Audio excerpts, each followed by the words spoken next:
VVPAT இயந்திரத்தில் பதிவாகும் அனைத்து ஒப்புகைச் சீட்டுகளையும் எண்ண கோரிய வழக்கு இன்று இடைக்கால உத்தரவை பிறப்பிக்கிறது உச்சநீதிமன்றம்.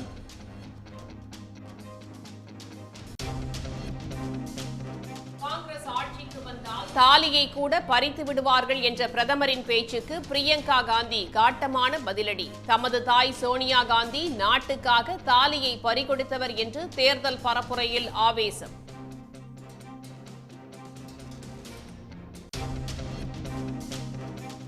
இரண்டாம் கட்ட தேர்தலுக்கான பிரச்சாரம் இன்று மாலையுடன் ஓய்கிறது. கேரளா, கர்நாடகா உள்ளிட்ட மாநிலங்களில் தலைவர்கள் இறுதிக்கட்ட வாக்கு சேகரிப்பு.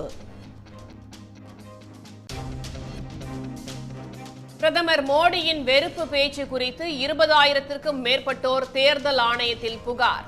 மோடி மீதான புகார்கள் குறித்து தேர்தல் ஆணையம் பரிசீலித்து வருவதாக தகவல்.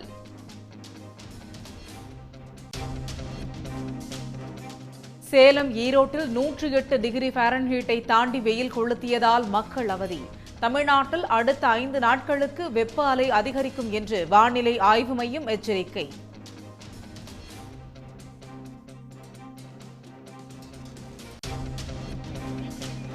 சித்ரா பௌர்ணமியை ஒட்டி திருவண்ணாமலையில் 25 லட்சத்திற்கும் மேற்பட்ட பக்தர்கள் குவிந்தனர். கிரிவல பாதையில் விடிய விடிய சுற்றி வந்து சாமி தரிசனம்.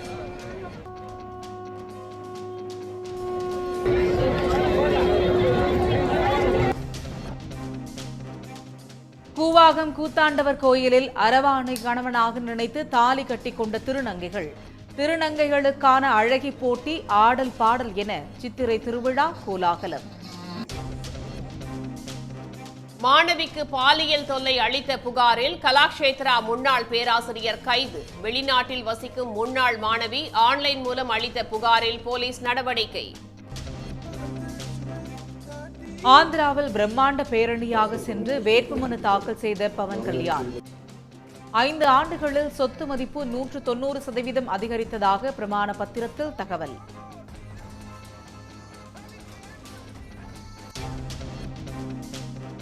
இந்தியாவிலிருந்து கட்டாயப்படுத்தி வெளியேற்றப்பட்டதாக ஆஸ்திரேலிய பெண் செய்தியாளர் பரபரப்பு புகார்.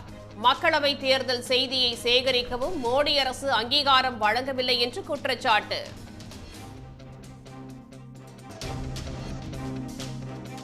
ஐபிஎல் கிரிக்கெட் தொடரில் சென்னையை 6 விக்கெட் வித்தியாசத்தில் வீழ்த்தி லக்னோ அணி வெற்றி. சதம் விளாசி வெற்றிக்கு வித்திட்ட ஸ்டாய்னிஸுக்கு குவியும் பாராட்டு. உடனுக்குடன் செய்திகளை தெரிந்து கொள்ள சன் நியூஸ் பெல் ஐகானை கிளிக் பண்ணுங்க.